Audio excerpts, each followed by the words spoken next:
Hello everyone, and welcome to this first episode, this first video of the six-part video course called Healing the Healer and Humanizing Healthcare.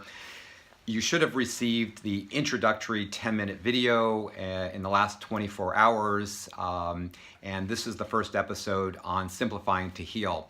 I'd love to jump in right now into this particular healing habit. It is going to take about close to 15 minutes for this video. It's a little longer than I intended it, but I think it's really important to kick it off well. I'm not going to spend any time really doing any introductions because I'm hoping you listen to the introductory video.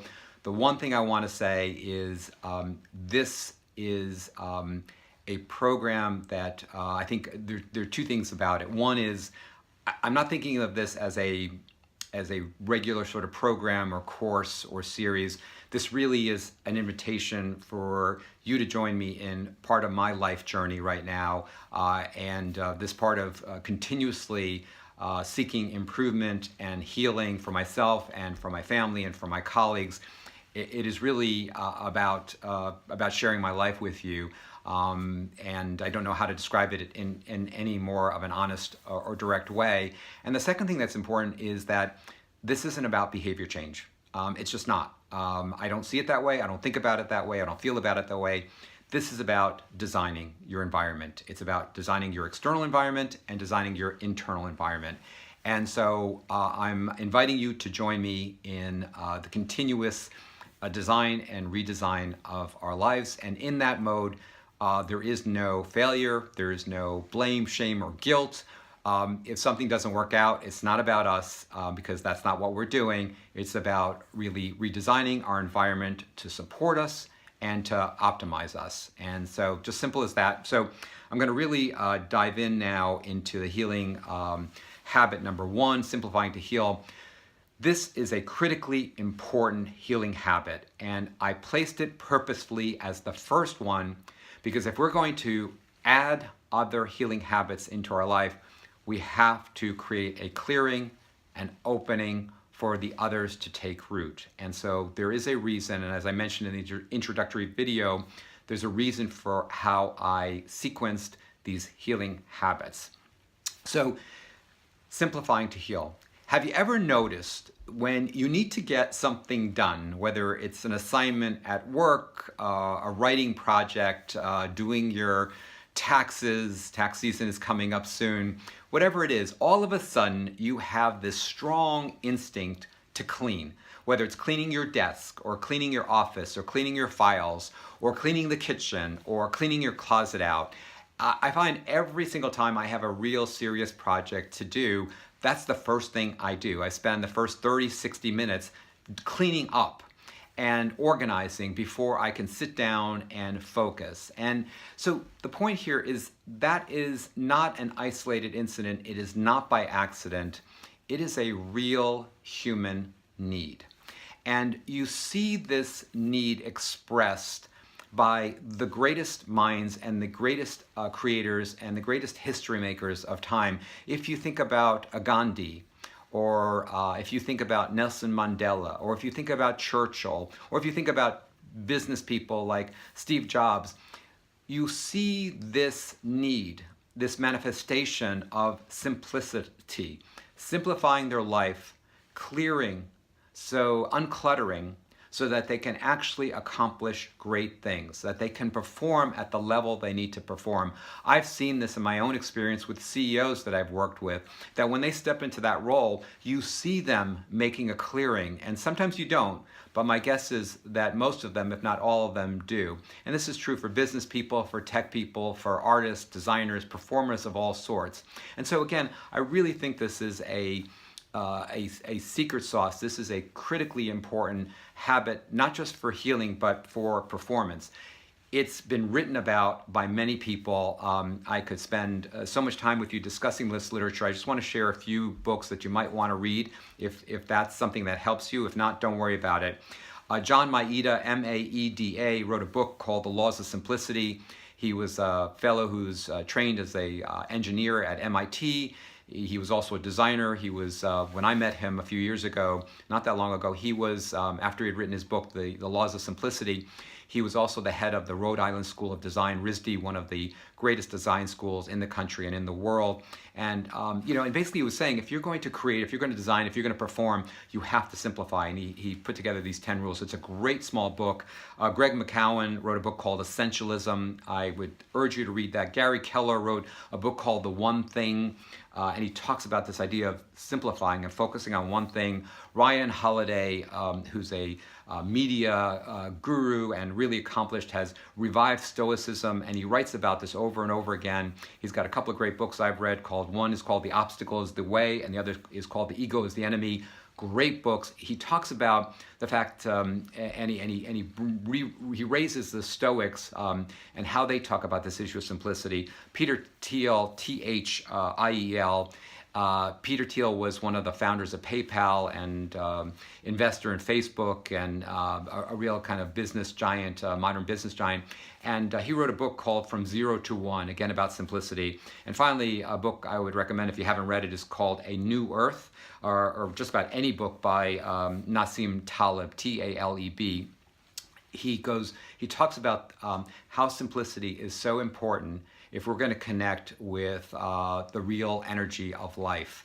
And again, this is not, I want to be very clear, this is not new agey, and it's not a new idea. People have been talking about this for eons, from the Greeks and Romans, and even quite honestly from before that. If you look at the great religions, I can't think of one religion that doesn't have rituals that help us simplify our life.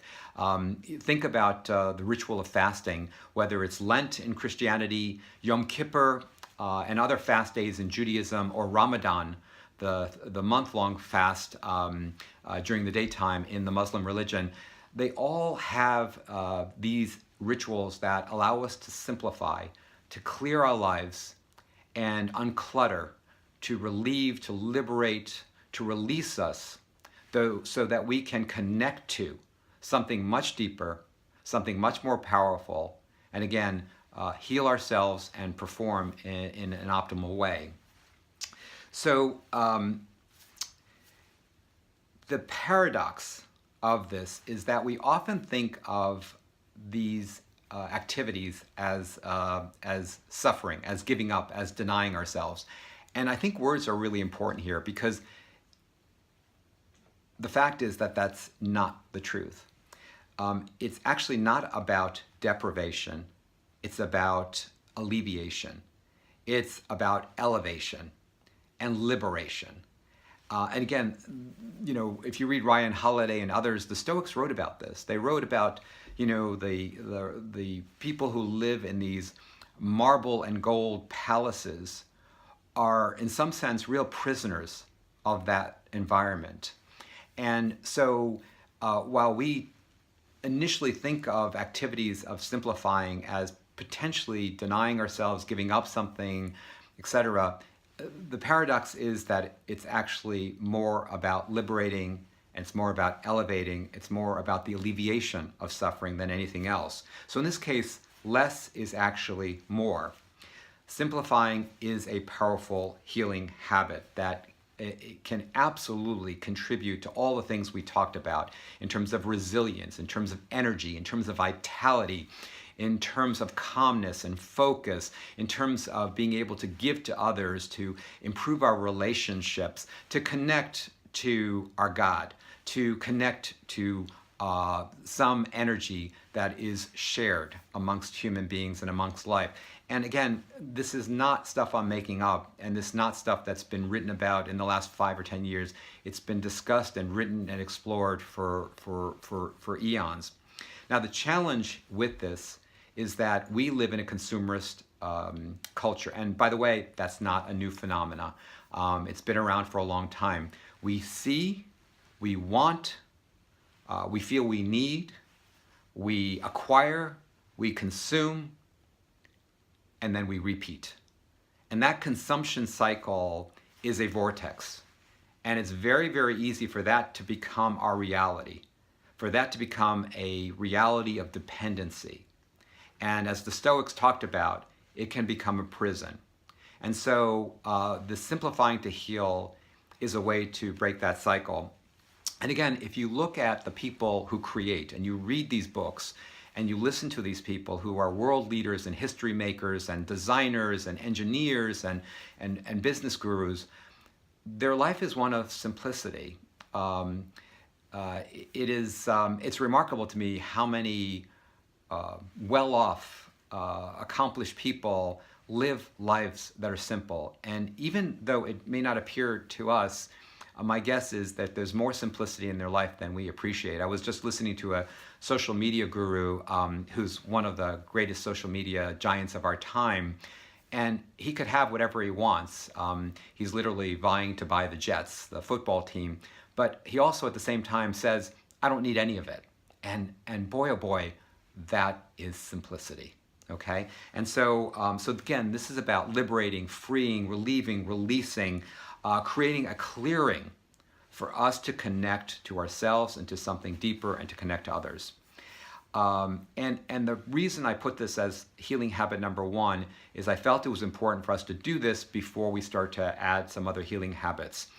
Now, in terms of the action, this is completely doable and sustainable. It takes no time.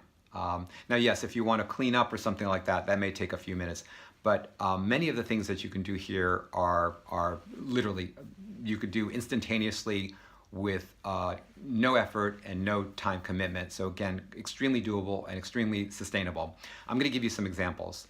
So a few weeks ago, maybe a few months now ago, I chose one simplifying healing habit, which was I gave up sweetener in my coffee.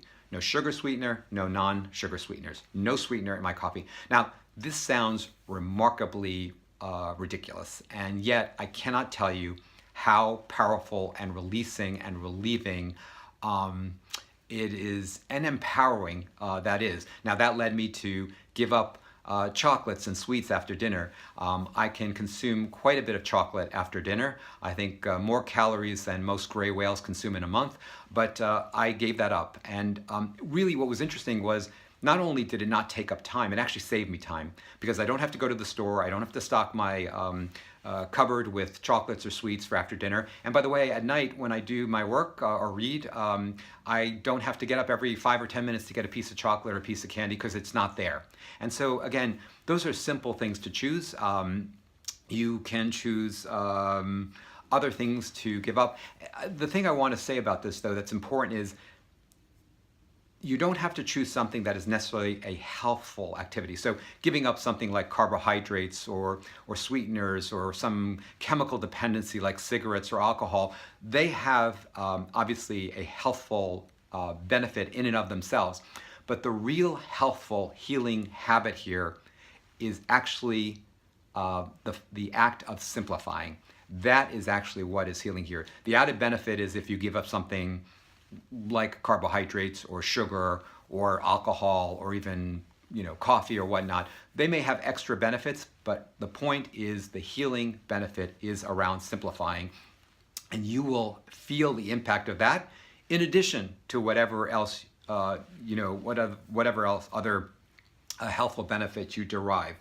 And again, I can't emphasize to you how powerful this is, even if you pick something as simple and as small as giving up sweetener in your coffee, or giving up milk or cream in your coffee or in your tea. Another one that I've recently heard about is giving up social media. So think about how much time you spend checking Facebook and checking LinkedIn and checking your emails. And what if you created a time in the day where it was a social media free zone? First of all, how much time would you gain? How much focus would you gain? And so that's another one. And you don't have to give it up all day. It could be that you give it up for an hour or two, or maybe it's in the evening, or maybe it's in the morning that you're not going to look at it. So those are some examples of things that you can give up, relieve yourselves of, free yourselves from, liberate yourself in order to simplify your life. Now, last couple of things here. I want you to be aware of the experience. It will take, in my experience, it takes a few days, if not a few weeks, to actually really feel that sense of empowerment, that release, that relief, that uncluttering. The first things I felt were really the sense of indignation, anger, I deserve that sweetener. I deserve that. I want that. Why do I have to give it up? So you might experience that. My guess is you will. Now keep in mind, you're disrupting a behavior, and whatever neurophysiologic thing is happening, something is happening. It's real. So don't fight it. Don't deny it. Don't be upset about it. Expect it, welcome it, observe it. And if you go back to using the thing or doing the thing, so what? Again, remember what I said, no blame, shame, or guilt. This is not about behavior change. This is about designing your life. So you're making a design, and you know, it may not work, and it may take a while. You may have to try it a few times before you can sustain it. You may decide, hey, you know what? I'm not going to give up social media. I'm going to go give up something else and simplify my life in some other way. Maybe I'll clean my closet. Maybe I'll give up clothes that I've been hoarding for years. Maybe it's all those magazines or books or journals that I've had. I'm going to give something up, and I'll just, you know, find the one until it works. And so again, who cares? Just, you know, this is about designing, and you know, you're doing something wonderful by attempting this. So so good luck with this assignment, with this healing habit.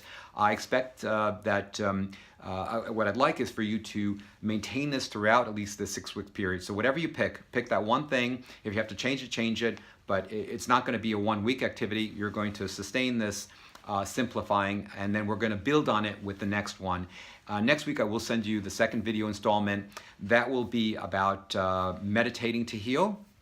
And in the meantime, please feel free to email me, or if you want to call me. I've purposely kept this 6-week joining together community very small, so there's only about a dozen folks involved. So feel free to call or email me with questions or concerns. I did purposely not create a group forum. So we don't have a Facebook forum or some other forum where we can share experiences. I felt that would actually clutter our lives, not simplify. I didn't want to impose on your time. So it's really limited to this video once a week. This video is going a little longer than I expected. For those of you who know me, you probably expected that I would go over the 15 minutes I said. I'm going to try to keep the others shorter than 15 minutes. But it's just the video. It's just you thinking about what you're going to simplify in your life, you doing that simplification over the next 6 weeks. And I will see you next week in the second healing habit. And so until then, be well.